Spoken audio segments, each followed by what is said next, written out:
Hello বন্ধুরা, আমি মন্দিরা। আমি চলে এসেছি নতুন একটি ব্লগ নিয়ে। আর আজকে আমরা যাব শ্বশুরবাড়ি। আমি যেহেতু থাকি বর্ধমানে, আর হাজব্যান্ডও বাড়িতেই আছে। আর তার শ্বশুরবাড়ি ওখানে, শ্বশুরবাড়ির গ্রামে একটা অনুষ্ঠান আছে, আর তার জন্য আমরা চলে যাচ্ছি দুজনে। আর মেয়ে তো এখন আমাদের কাছে নেই, মেয়ে তো মায়ের কাছে আছে আর আমার বাপের বাড়িতে। আর তাই আমরা দুজনেই চলে যাচ্ছি। আর যেহেতু আমার ডিউটি ছিল দিনের বেলা, তাই দিনের বেলা যেতে পারিনি। তাই সন্ধ্যাবেলা বর্ধমানে ডিউটি করে স্নান টান সেরে আর ঠাকুরকে সন্ধ্যা দিয়ে তারপর আমরা বেরিয়ে পড়েছি। আর আমাদের দক্ষিণ দামোদরের ওদিকে ছিল শয়লা বলে একটা অনুষ্ঠান ছিল, আর তাই এই অনুষ্ঠানের জন্য আমরা চলে এসেছিলাম শ্বশুরবাড়িতে। আর এই দেখো গ্রামে ঢুকেও গেছি। আর তারপরে আমরা যে আমাদের শয়লা বলে যে অনুষ্ঠানটা ছিল, এটা কী অনুষ্ঠান সেটা আপনাদের বলবো। তার আগে বলি, আমাদের শ্বশুরবাড়িতে আজকে হচ্ছিল যে ছৌ নাচ। আর আমরা যেহেতু সন্ধেবেলাতেই বেরিয়েছি, তাই দেরি হয়ে গেছে আসতে, আর তার অনুষ্ঠানও স্টার্ট হয়ে গেছিলো। তাই আমরা বাড়িতে আর বসিনি বেশিক্ষণ, বাড়িতে এসেই একটু খাওয়া দাওয়া করে আমরা চলে এসেছিলাম অনুষ্ঠান দেখতে। আর সত্যি বলতে যে এই অনুষ্ঠান ছৌ নাচটা হচ্ছিল, এত ভালো হচ্ছিল কি বলবো বন্ধুরা, দারুণ সুন্দর হয়েছে। আর এই যে দেখতে পাচ্ছ ছৌ নাচের মানে এইগুলো সব ছৌ নাচের এক একটা করে পার্ট। এটা যেমন রামপ্রসাদ আর মা কালীকে যে স্মরণ করছেন, আর ভূত প্রেতরা তো মা কালীর শরণাগত হয়। আর যখনই রামপ্রসাদ মা কালীকে ডাকছেন, তখন ভূত প্রেত চলে যাচ্ছেন। এইসব নিয়েই এই দেখাচ্ছিল, মানে পুরাণের কিছু সময় দেখাচ্ছিল। আর এই যে এখানে রামপ্রসাদের প্রথম মানে রামপ্রসাদেরই একটা ঘটনা দেখাচ্ছিল। আর এই যে এখানে রামপ্রসাদ যখন তার বাড়ি থেকে কৃষ্ণনগর যাওয়ার পথে, কৃষ্ণনগরের রাজার শরীর খারাপ হয়েছিল, আর রামপ্রসাদকে ডেকে পাঠিয়েছিল, দেখতে চেয়েছিল। আর তার জন্যই রামপ্রসাদ একা একা যাচ্ছিল। তখনকার দিনে তো হেঁটে যাওয়ার রাস্তা, অনেক দূরের রাস্তা। তাই রামপ্রসাদ যখন যাচ্ছিল, রাত্রিবেলা হয়েছিল আর বন জঙ্গল ছিল। আর তাই এই যে ডাকাতের, আগেকার দিনে যেমন ডাকাতের দল রামপ্রসাদকে ধরেছিল আর ওকে বলি দেওয়ার চেষ্টা, এইসব নিয়েই গল্পটা হচ্ছিল। তো তারপর তো মা কালীও শরণাপন্ন হলো, ওদেরও দেখা দিল। মা কালী এগুলো দেখুন, আপনারা শুনতে পারেন কথাগুলো, তাই আমি বেশি কিছু বলছি না। আর তারপরে এত ভিড় হয়েছিল, আমি তো অনেক দূর থেকেই ছবিগুলো তুলছিলাম, সেইভাবে ছবিগুলো ভালোভাবে আসেইনি, সামনে থেকে তো তুলতেই পারিনি, যেহেতু আমরা দেরি করে গেছি আর সেইভাবে জায়গাও পাইনি। তা সত্যি বলবো যে আমাদের দক্ষিণ দামোদর, মানে আমার শ্বশুরবাড়ি হচ্ছে শরণগা, আর শরণগার এদিকে এত ভালো অনুষ্ঠান হচ্ছিল। তারপরে আবার একটা পার্ট হচ্ছে, এটা হচ্ছে মহিষাসুর একটা পার্ট, মানে ছৌ নাচের অনেকগুলো পার্ট দেখায়। আর আমি প্রথমবার এই ছৌ নাচ দেখলে আমার তো খুবই ভালো লেগেছে। আর তোমাদের তো আমি বলছিলাম যে দেখো, হ্যাঁ, আর এটা বলি যে এটা হচ্ছে মহিষাসুর যে পার্টটা হচ্ছিল, এটা হচ্ছে মহিষাসুর অমরত্ব লাভের জন্য ব্রহ্মাকে স্মরণ করছিল, সেটাই দেখাচ্ছে। আর দেখো, আর শয়লার ব্যাপারটা যেটা বলি, শয়লার ব্যাপারটা কিন্তু এর আগে আমিও জানতাম না, এই প্রথমবার আমি জানলাম। কিন্তু দিনের বেলায় যে অনুষ্ঠানটা হয় সেটা তো আমি দেখতে পাইনি। যাই হোক, রাতের অনুষ্ঠানগুলো ডিউটি করে এসে তারপর আমি গিয়ে দেখেছি, আমার তো খুবই ভালো লেগেছে। আর গ্রামটাও খুব সুন্দরভাবে সেজে উঠেছিল, যেহেতু 12 বছর পর পর এই অনুষ্ঠানটা হয়। আর এই অনুষ্ঠানটার আর উৎস হচ্ছে মনসামঙ্গল কাপড়ে এই অনুষ্ঠানটা ছিল। আর এই অনুষ্ঠানটা কিন্তু এই দামোদরের এপারের লোকেরাই জানবে। আর তাই দামোদরের এপারেই তো এই অনুষ্ঠানটা হয়, শয়লা বলে অনুষ্ঠানটা 12 বছর পর পর হয়ে থাকে। এটা হচ্ছে বন্ধুত্বের অটুট বন্ধনের জন্য এই অনুষ্ঠানটা করে থাকে। আর এই দেখো মহিষাসুর মর্দিনীর যে পাঠ, এখানে আমরা তো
ওগো ওগো ওগো ওগো ওগো ওগো ওগো ওগো তোমরা আমায় ছেড়ে দাও। আমি যে মৃত্যু পথযাত্রীকে কথা দিয়েছি তার কাছে যাব, আমার কাছে কিছুই নেই গো।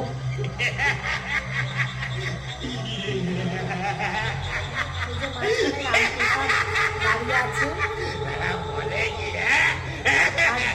আর মানে যে বলছিল কথাগুলো, আর যারা মানে কথাগুলো বলছিল মাইকে করে, তারাও খুব সুন্দর বলেছে, গানগুলো করেছে খুব সুন্দর। সত্যি একটা অমায়িক অনুষ্ঠান। আর দেখো আমাদের যে শ্বশুরবাড়ি গোটা গ্রামটা ভালো লাগছে।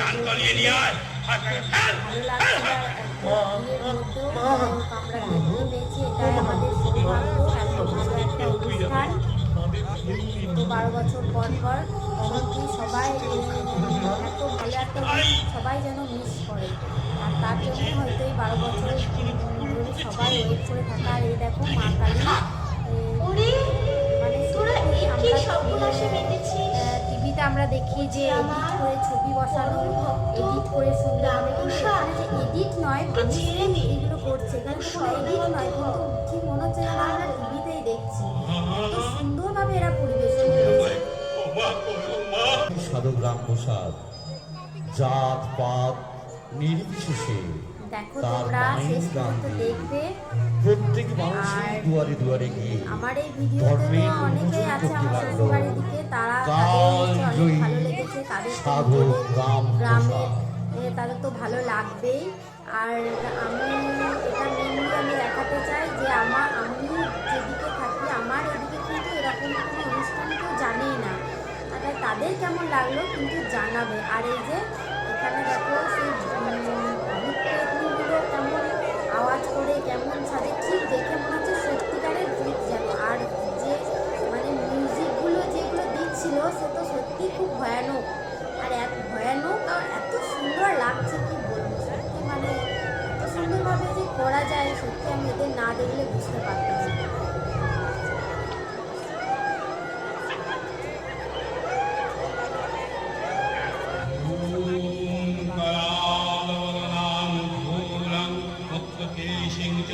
সাধুগ্রাম প্রসাদ মায়ের সাধনা করছে।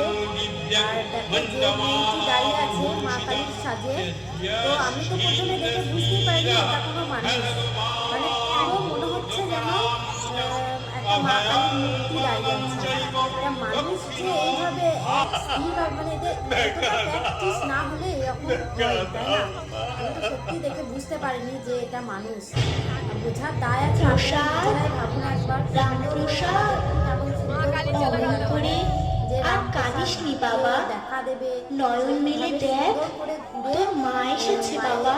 মায়ের প্রসাদ দেখ দেখ আমি কে কে কে আমার আনন্দময়ী করুণাময়ী জগত্তারিণী মা এসেছ। এত সুন্দরভাবে করছিল।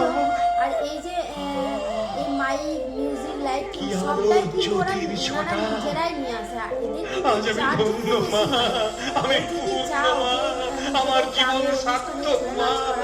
জয় মা কালী, জয় মা কৈবল্যদায়িনী করালবদনী মা, তোমার শত সহস্র কোটি প্রণাম মা। আর একটু দূরে কোথাও গেলে আর একটু হয়তো অনেক লোকজন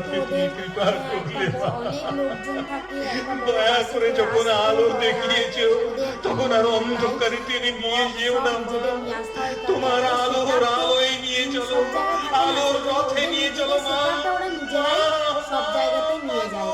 আর তার জন্য হয়তো এই আর সত্যি ওরা যা সুন্দর করেছে, আমি তো বলবো এইটুকু ওদের কাছে এমন কিছুই না। আর ওদের দলে এত লোকজন, শোনো সন্তানী, মহারাজ কৃষ্ণচন্দ্রের ওখান থেকে খবর এসেছে তার শরীরের অবস্থা ভালো নয়। তার শেষ ইচ্ছে দশের জন্য কত কল্যাণকর কার্য সব শেষ হয়ে গেল বুঝি। ওগো তুমি দুঃখ করো না, চোখের জলে যাত্রাটা পিছুই করো না। আমি ব্রহ্মদেবায় ব্রহ্মাসুর মহিষাসুর তার পিতামাতাকে দিগ্রাজ যতটা পারছি তোমাদের দেখানোর চেষ্টা করছি। তারই প্রতিশোধ নেবার জন্য স্বয়ং যারা সৃষ্টিকর্তা দেখেনি ব্রহ্মা তারা প্রাণে হয়তো বন্ধ দেখলে একটু হলেও বুঝতে পারবে ব্রহ্মা শ্রীপুত্র মহিষাস ছৌ নাচের ব্যাপারটা একটু করবে।